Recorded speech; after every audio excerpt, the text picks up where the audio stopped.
Je vais donner tout de suite la parole à Delphine Boutet. Quand et comment planter ou irriguer? Quand traiter avec la bonne dose et au bon moment et au bon endroit? La ferme connectée ou digifarm, avec de nombreux capteurs, des informations météo satellitaires nombreuses, c'est presque la ferme du futur que va nous décrire Delphine Boutet, responsable de la Digiferm à Valis, je crois. Oui, c'est ça. Donc bonjour à toutes, bonjour à tous. Déjà, je tenais à remercier le comité d'organisation qui m'a permis d'intervenir cet après-midi. J'ai quitté les bottes, on est en plein semis de blé, pour venir ici et vous présenter ce que vous allez pouvoir, je l'espère, trouver dans une ferme du futur. Donc, je suis responsable d'une ferme expérimentale de 150 hectares dans le sud de l'Essonne, où on a de la grande culture. Alors, la grande culture, c'est du blé, de l'orge brassicole, du maïs, du colza, des betteraves, des févroles. Et on essaye depuis un certain nombre d'années de tester, entre autres, ces nouvelles technologies du numérique. Alors, en guise d'introduction, j'ai voulu rappeler une définition de l'agriculture numérique, qui est un concept apparu dans les années 2010 et qui est souvent en rapport avec les technologies d'acquisition de données de type satellite, capteur, objets connectés, smartphone. Mais aujourd'hui, quand on écoute un petit peu les agriculteurs, les techniciens, les entreprises, aujourd'hui, ça peut avoir un sens un peu plus large. Donc en gros, quand on parle d'agriculture numérique, c'est souvent donc en lien certes avec tout ce qui est objets connectés, Internet, outils d'aide à la décision, mais c'est aussi l'agriculture de précision, c'est tout ce qui va permettre de nouvelles communications à travers les réseaux sociaux. Donc je vais vous montrer un petit peu tout ça avec des illustrations concrètes de ce qu'on teste sur la ferme. Alors tout d'abord, pourquoi on s'est mis à tester ce genre de technologie pour les agriculteurs? C'est que ici, je vous ai mis une carte de l'AgTech. Alors ça bouge assez souvent. En 2015, il y avait en gros une start-up agricole qui naissait toutes les semaines. Et donc il y avait beaucoup de promesses de cette AgTech. Et les agriculteurs, ils sont venus nous voir en disant qu'est-ce que vous en pensez? Est-ce que finalement les services qu'on nous promet, qu'on nous vend, sont vraiment utiles pour nos exploitations de grandes cultures? Alors on a mis en place un projet avec les autres instituts techniques type Terre Innovia, l'ACTA, l'ITB. Donc avec Arvalis, vous avez à peu près toutes les grandes cultures de représenter ici. Et puis d'autres partenaires que j'ai indiqués ici. On a lancé ce fameux projet Digiferm. Or, c'est quoi des Digiferm? Des Digiferm, c'est des fermes expérimentales qui vont être chez des organismes en capacité de faire des expérimentations avec des protocoles rigoureux et une méthodologie rigoureuse. Le tout est de ne pas mettre un robot dans une parcelle, de lui faire un aller-retour et de lui dire « Oh, c'est plutôt pas mal ». Donc, on est parti par contre d'un point commun, c'est le besoin de l'utilisateur, les agriculteurs. Donc toutes les technologies qu'on va tester sont des technologies à destination des agriculteurs. Je vous parlerai en ouverture de mon intervention des technologies qui servent à la recherche et au développement et qui sont d'une autre nature. Alors l'objectif des Digiferm, elle est très clair, c'est évaluer, identifier, co-construire les nouvelles technologies. Alors, pas pour le plaisir d'avoir des nouvelles technologies. Alors, les gens qui viennent me voir à la ferme sont toujours déçus parce qu'ils s'attendent à voir 10 robots en permanence, des drones qui survolent toutes les parcelles. Enfin, les drones ne volent que quand il y a un intérêt, puisque l'objectif, c'est pas d'avoir des fermes gadgets, mais bien de contribuer à l'amélioration de la multiperformance de nos exploitations. C'est quoi la multiperformance? Elle est économique. Parce que ces technologies-là, ce n'est pas des technologies qui sont là pour faire plaisir. Nos agriculteurs sont des chefs d'entreprise et à preuve du contraire, il faut qu'ils sortent un revenu. Et donc, il est important de maintenir une performance économique de nos agriculteurs si on veut qu'ils soient là demain. Elle est technique et elle est environnementale. Alors, pourquoi c'est d'autant plus important dans un contexte comme aujourd'hui et demain? Quand vous êtes agriculteur, Mettez-vous juste à leur place 5 minutes, vous avez un problème de climat. Effectivement, le changement climatique, tout le monde en parle en ce moment, nous on le vit dans nos champs au quotidien, avec des aléas climatiques qui sont de plus en plus extrêmes. On a également des prix. Les grandes cultures sont soumises aux cours mondiaux. En ce moment, les prix sont très hauts. Il y a 2 ans, les prix étaient beaucoup plus bas. En fait, on a une fluctuation des prix qui est énorme en agriculture conventionnelle ces dernières années. Sans parler des coûts d'intrants, aujourd'hui, les coûts des engrais sont en train de s'envoler. Donc, il y a aussi toute une stratégie à avoir d'achat pour essayer d'avoir des intrants les moins chers possibles, en tout cas de les utiliser de façon efficace. Et puis, bien entendu, la réglementation. Je vous mets au défi d'être toujours en règle quand vous êtes agriculteur. Elle est incompréhensible, elle est verticale. Vous avez une directive nitrate qui vous dit qu'il faut faire comme ça, comme ça, comme ça. Des directives liées aux produits phytosanitaires qui ne sont pas forcément faciles à comprendre parce que pour un même produit, une même molécule, ça ne sera pas la même chose. Donc un agriculteur, s'il n'est pas aidé avec des outils numériques, est en incapacité à suivre correctement la réglementation, qui peut en plus évoluer d'une année sur l'autre. Et puis on a des demandes sociétales qui sont aujourd'hui de plus en plus importantes, avec des contradictions que moi je vois au quotidien quand je reçois du grand public sur la ferme, c'est que le citoyen et le consommateur, des fois, il ferait bien de se mettre d'accord, parce que les demandes ne sont pas les mêmes. Alors juste quand même, avant de vous présenter, je ne l'ai pas dit, mais la ferme est certifiée HVE3, haute valeur environnementale niveau 3, c'est le niveau le plus élevé côté environnement. Aujourd'hui, sur la ferme, je produis du blé améliorant, donc qui sert à faire de la viennoiserie, en label rouge. Et nous avons également de la mixité en agriculture biologique depuis 10 ans. Donc nous travaillons pour tous les types d'agriculture, et ce que je vais vous montrer en agriculture numérique, là va être très lié à l'agriculture conventionnelle puisque je vais surtout me focaliser sur la nécessité d'accompagner la chimie avec cette agriculture numérique, mais sachez qu'aujourd'hui, toutes ces innovations profitent à l'ensemble des agricultures avec un S. Alors au niveau des axes prioritaires, on va travailler tout ce qui est pilotage tactique de la ferme. En gros, c'est le pilotage à la campagne. Et ça, il y a quand même pas mal d'offres aujourd'hui proposées aux agriculteurs. On va travailler sur tout ce qui est innovation des agroéquipements. Alors, je vous ai mis les plus à la mode, les robots.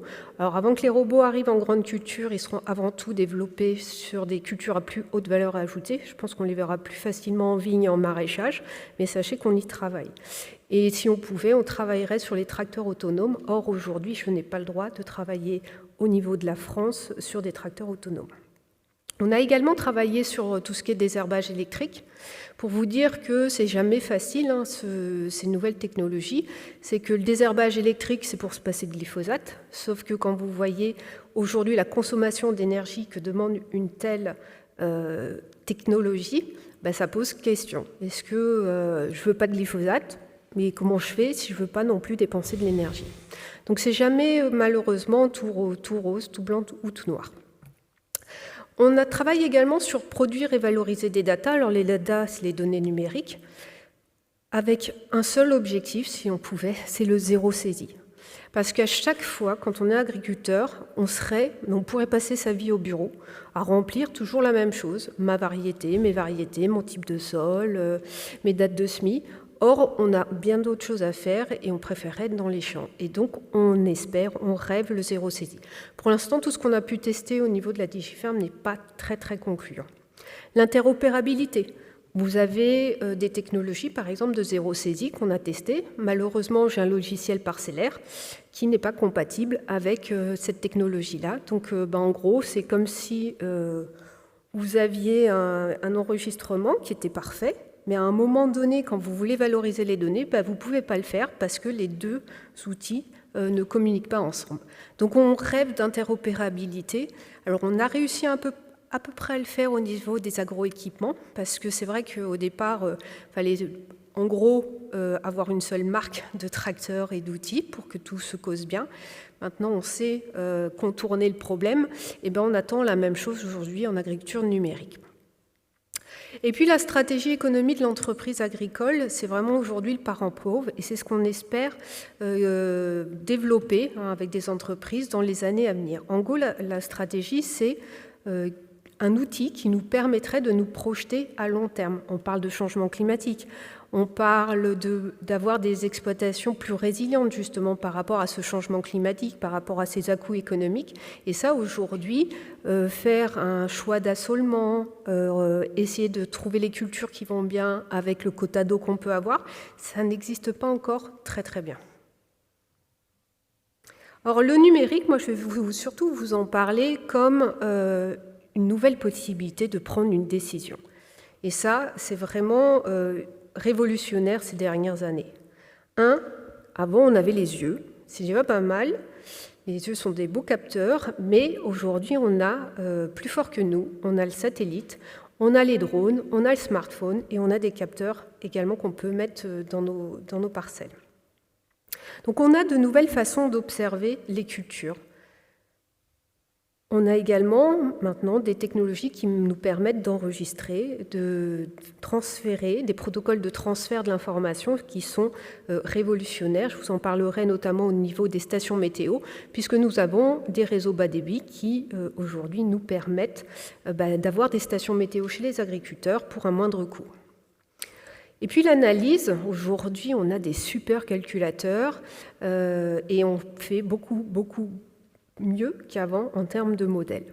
Par contre, je dis souvent, il ne faut pas négliger le marketing. Parce que s'il faut un doctorat pour comprendre les sorties d'un modèle, eh ben, en fait, aucun agriculteur ne sera vraiment attiré par ce modèle et ne l'utilisera pas. Donc l'interface est vraiment importante.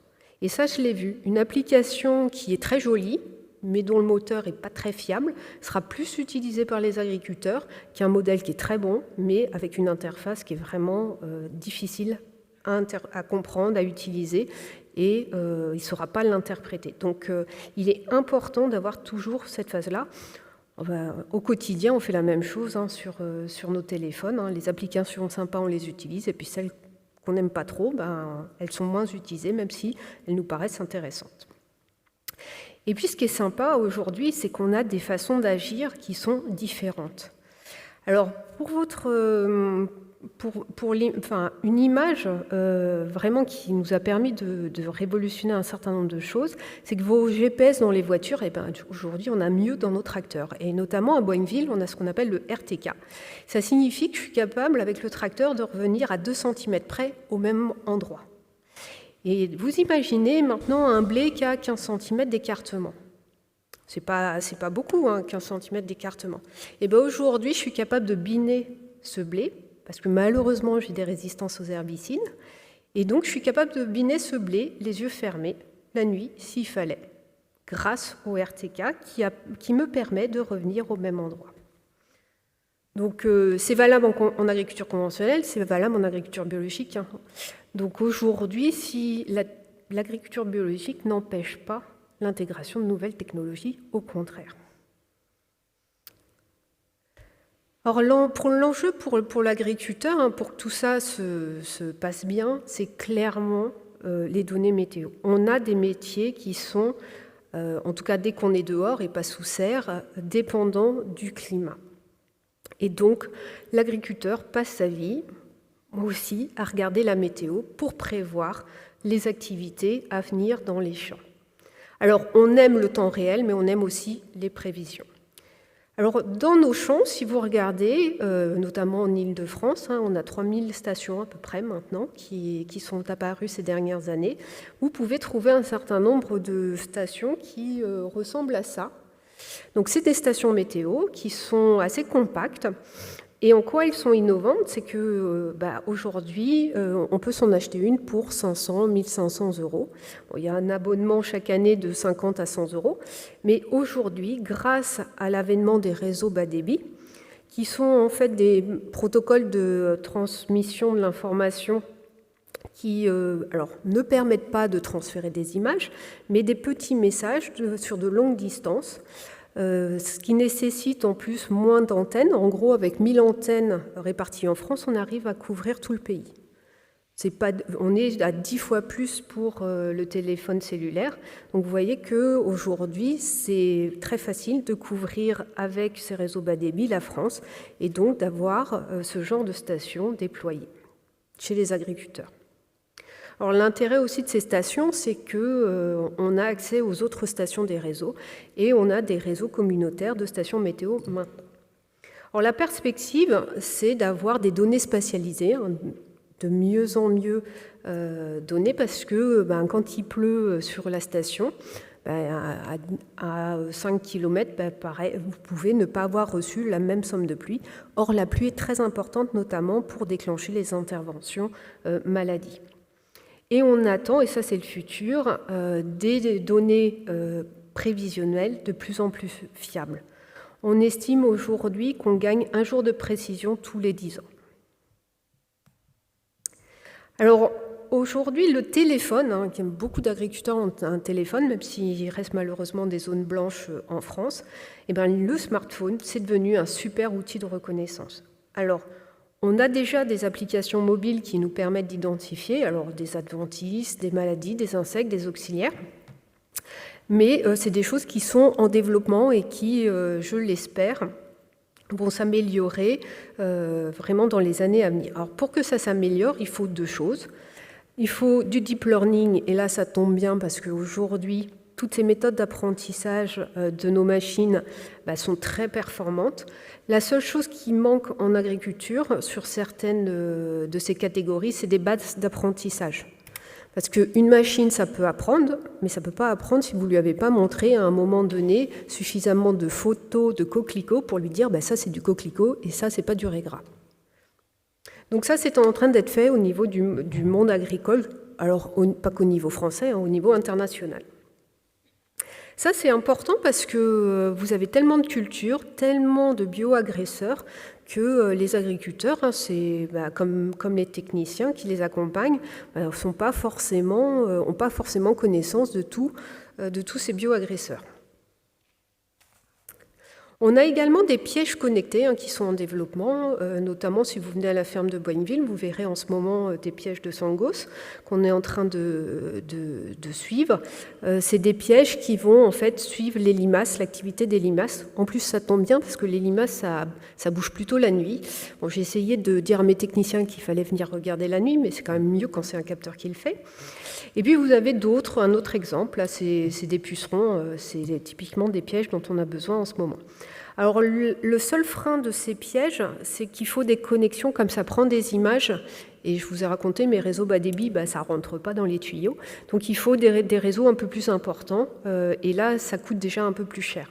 Donc ce genre de technologies seront avant tout développées chez les techniciens que chez les agriculteurs en direct, à mon avis. Et puis on a plein de réseaux d'observation agriculteurs qui sont en train de se monter. Alors un réseau d'observation, ça peut être sympa parce que comme ça un agriculteur qui voit de la rouille jaune sur ses blés, il dit tiens je vois de la rouille jaune, tiens je vois de la rouille jaune. Et ça nous permet comme ça de compléter. Alors ce matin, on avait un moment nostalgique avec les avertissements agricoles, qui étaient effectivement les premiers outils d'aide à la décision. Sachez qu'aujourd'hui, c'est les bulletins de santé du végétal qui existent. On en a un notamment en Île-de-France. Donc c'est super de pouvoir compléter ce bulletin de santé du végétal où c'est plutôt des professionnels de type technicien, institut qui suivent des parcelles avec ces réseaux d'observation agriculteurs. C'est comme ça, au passage, qu'on a vu qu'il y avait de la rouille noire encore en Île-de-France l'année dernière. C'est une petite remarque par rapport à ce matin. Et alors, il n'y a pas que les champs qui nous intéressent, il y a aujourd'hui le stockage. Alors, j'entendais un agriculteur, c'est multicasquette. Oui, ça l'est déjà, c'est déjà des chefs d'entreprise. Sauf que c'est des métiers un peu différents, le stockage et au champ. Et c'est quand même dommage d'avoir fait de super efforts au champ pour avoir une super production en termes de quantité et de qualité, et puis d'arriver au stockage, d'être malheureusement pris de court avec des insectes et de passer un insecticide systématiquement. Parce que si, là pour le coup, il y avait des efforts à faire, c'est bien celui-là, parce que quand vous mettez un insecticide directement sur des grains, vous avez des résidus. Donc aujourd'hui, on a enfin des nouvelles perspectives, notamment de suivi grâce à des capteurs Parce que je ne sais pas si vous avez vu ce qu'est un silo, mais c'est quand même pas facile de voir des insectes à l'intérieur, ou quand vous les voyez, c'est souvent que l'attaque est très avancée. Donc aujourd'hui, il y a des pièges qui sont en train d'être développés, et ça, c'est vraiment pour moi un vrai plus, parce que on essaye de plus en plus d'aller vers justement des productions. En tout cas, les labels rouges, par exemple, interdisent l'utilisation d'insecticides en stockage. Et donc, ce genre de piège permet de gérer avec des méthodes alternatives qui nécessitent d'être utilisées très en amont. Donc, ça permet, grâce à des détections précoces, de ne pas être obligé d'utiliser des insecticides. On parlait beaucoup de pilotage de l'azote. Alors, je vous ai mis ici les cartes FarmStar de la ferme de cette année. C'est des choses qui ne sont pas nouvelles, ça fait 10 ans que FarmStar existe. FarmStar, c'est un partenariat avec Airbus, Arvalis et Terrinovia, et c'est grâce à des images satellitaires qui nous permettent de faire des mesures indirectes de chlorophylle et de biomasse, d'aboutir à un diagnostic. En gros, est-ce que mon blé, il a faim, il a besoin d'azote ou pas, et de faire également de la modulation. Parce que quand vous voyez effectivement les cartes, là, avec, vous avez 2 couleurs, ça signifie que vous avez 2 besoins en azote différents. Donc moi, aujourd'hui, avec l'épandeur, je suis capable d'apporter juste la quantité qu'il faut au bon endroit. Donc ça, c'est des choses qui sont importantes. Aujourd'hui, on a 600 000 hectares sous FarmStar lors de la dernière campagne.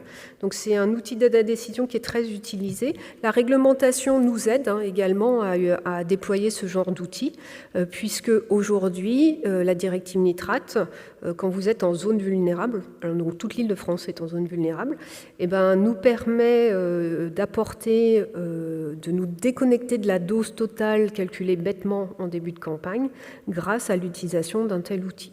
Et de plus en plus de labels qualité nous demandent d'utiliser ce genre d'outils. Donc ça va dans le bon sens. Sur la ferme, il n'y a pas que FarmStar. Aujourd'hui, j'utilise HN Tester qui a été présenté ce matin pour notamment piloter l'azote sur l'orge brassicole de la ferme. Alors, je vous ai mis également là une interface d'un outil d'aide à la décision au niveau des maladies. Donc, c'est il y a 2 ans, sur la ferme toujours. Alors, je vous ai mis il y a 2 ans parce que cette année, il n'y avait pas de maladie, donc ça aide aussi, mais vous n'auriez pas pu voir les différences de couleurs.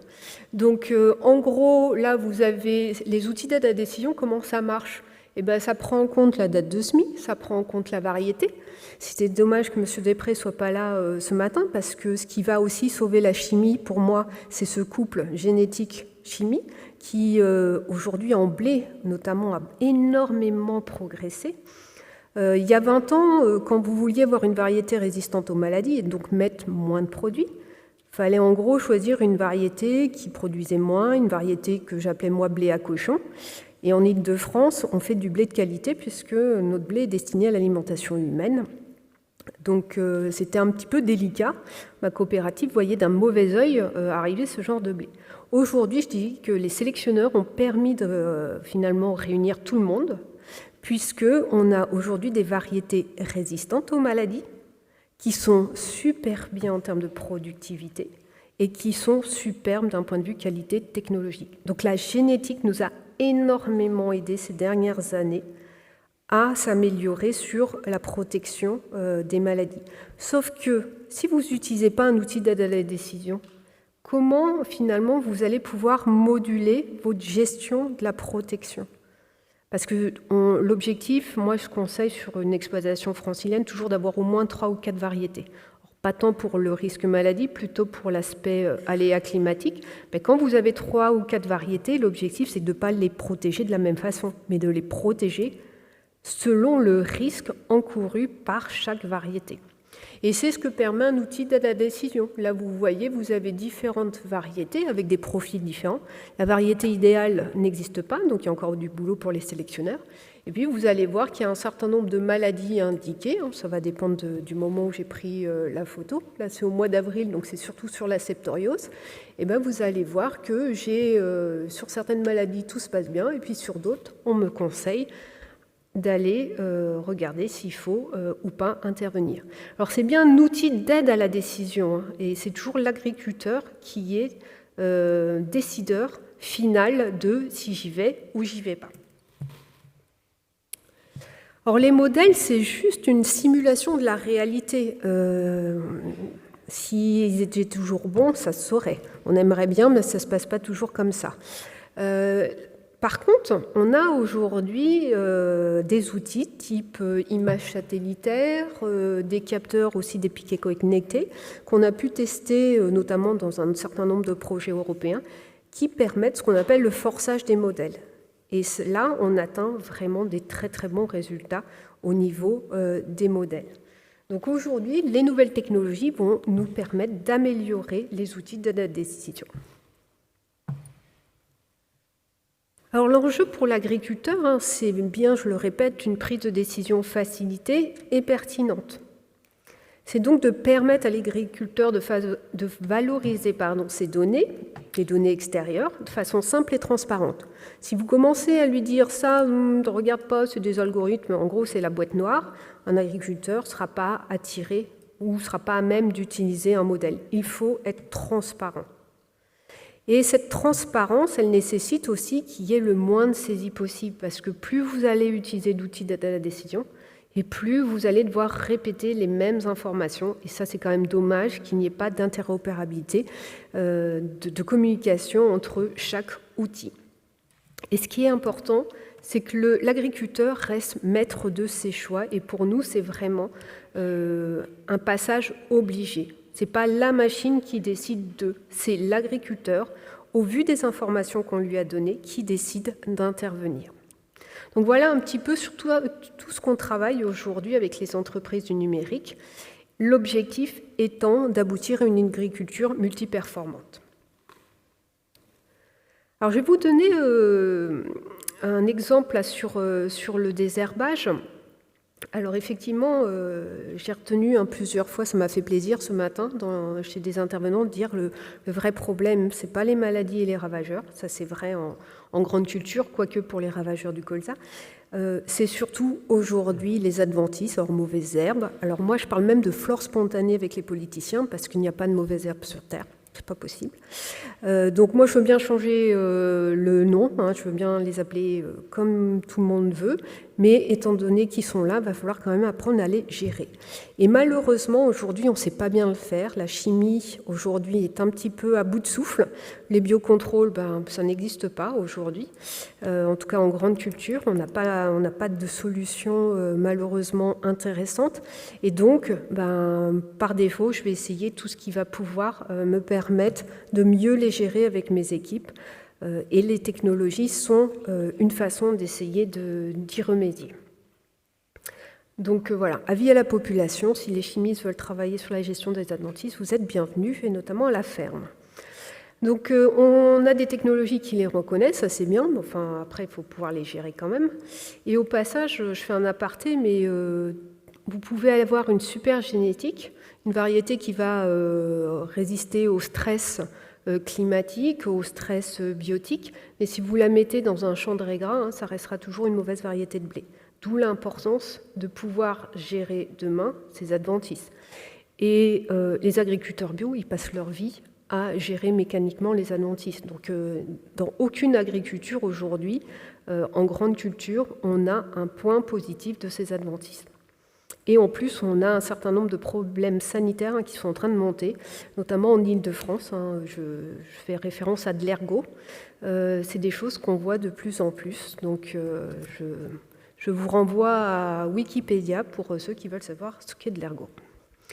Alors, pour tout ce qui est désherbage localisé, l'objectif, c'est d'aboutir à des préconisations, une fois qu'on les a vues, et d'essayer de les traiter de façon localisée. Et je vais vous donner un exemple tout à fait concret, et ce qui marche très très bien, c'est les chardons. J'ai des chardons dans les parcelles de Boinville, et en 2019, donc on a travaillé avec une entreprise du numérique, avec des capteurs embarqués sur le pulvérisateur, et donc on a fait cette carte de localisation. Et cette carte de localisation, on l'a transformée en carte de préconisation, qu'on a rentrée dans la console du pulvérisateur, et puis on a regardé si notre pulvérisateur était capable d'intervenir au bon endroit, au bon moment. Et ça s'est super bien passé. Depuis, on a des résultats très concluants dans d'autres situations. Pour vous dire, on a réussi à limiter l'application d'antichardon sur 79 et 88% des surfaces.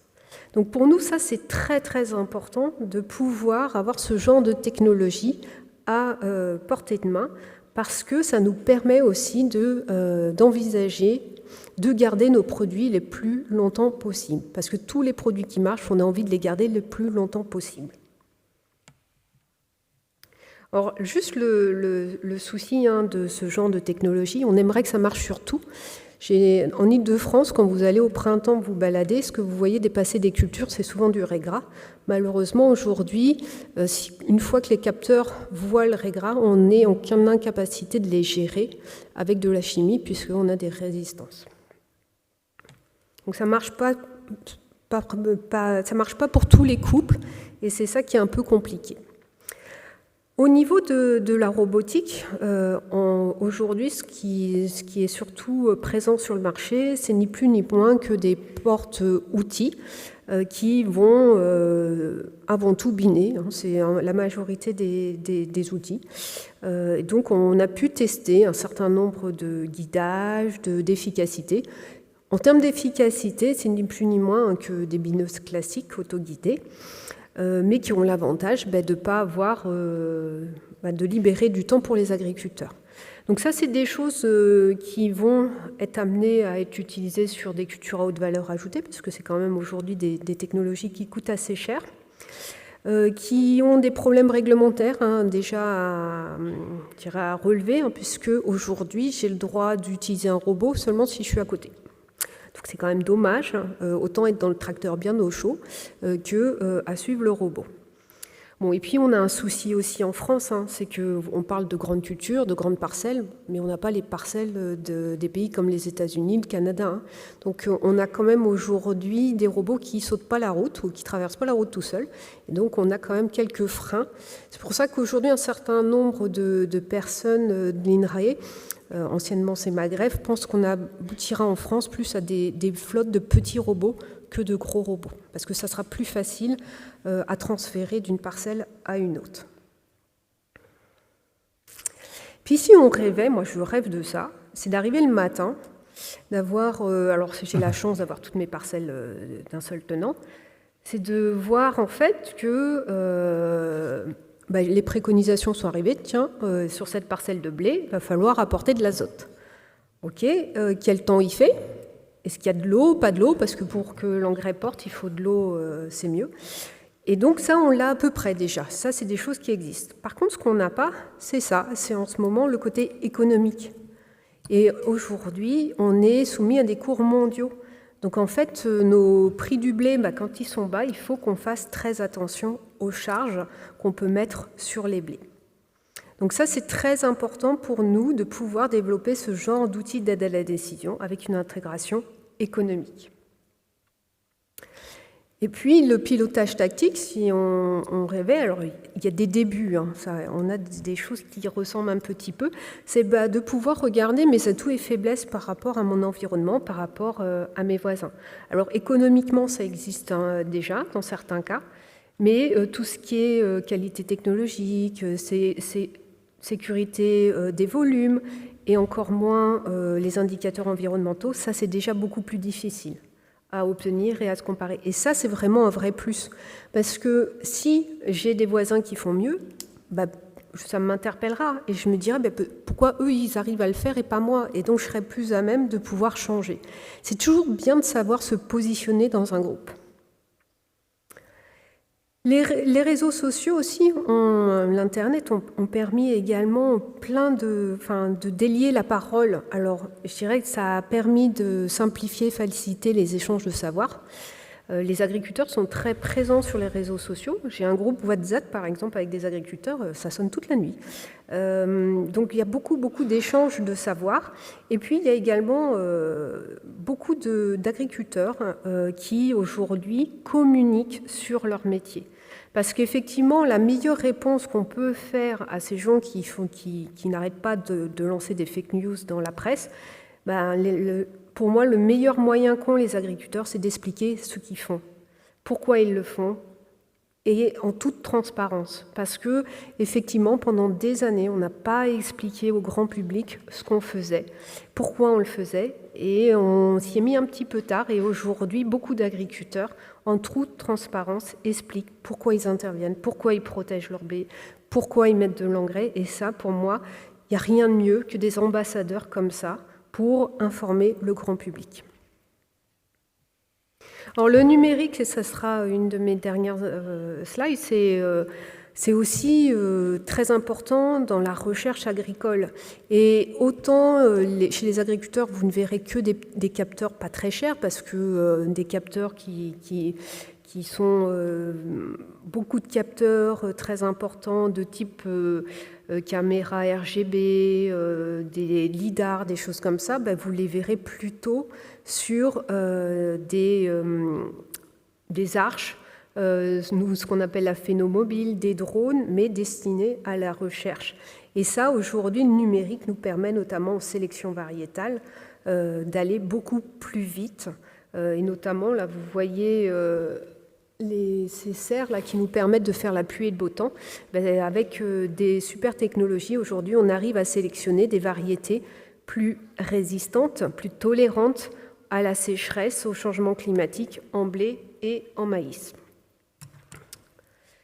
Donc le numérique, pour moi, contribuera à relever les défis agricoles. C'est une pierre à l'édifice, ça ne va pas résoudre tout. Ça va améliorer l'acquisition de références, et ça c'est toujours important que l'agriculteur ait accès à des résultats de R&D toujours plus pertinent, toujours plus rapide. Ça permettra d'améliorer le pilotage tactique et stratégique et la communication. Ça permettra de créer du lien entre les citoyens et les consommateurs. La condition de réussite à tout ça, c'est qu'il faudra une démocratisation de ces technologies. Cette démocratisation, elle est nécessaire si vous ne voulez pas que ça reste dans la main de quelques agriculteurs, qu'on appelait avant des agriculteurs geeks. Clairement, aujourd'hui, ce n'est pas ce qu'il faut. Il faut que ces technologies, si elles sont intéressantes, soient déployées chez l'ensemble des agriculteurs. Pour ça, il faut des prix de plus en plus abordables. Alors certes, les prototypes sont toujours chers, mais on peut espérer justement que l'industrialisation de ces technologies-là nous permette d'abaisser les prix très rapidement. Il faut également une prise en main facilitée et accessible aux agriculteurs. Les agriculteurs seront plus à même d'adopter des technologies qui sont directement adoptables par lui. Il ne faut pas qu'il y ait encore 2, 3, 4 intermédiaires. Il faut que lui puisse comprendre l'outil d'aide à la décision pour prendre directement ses décisions. Et j'aimais beaucoup cette image-là. La technologie ne doit pas non plus nous éloigner des champs. Parce que le premier capteur, c'est l'humain, c'est nos yeux, c'est nos mains. Quand vous touchez la terre, vous savez si elle est humide, si vous pouvez semer. Allez voir des parcelles, ça vous montre si les maladies sont là. Et donc, tout ce que j'espère, c'est que l'agriculture numérique aidera les agriculteurs et les agronomes à répondre plus facilement aux défis, aux énormes défis qui nous font face. Mais cette agriculture numérique ne devra pas nous éloigner des champs. Merci.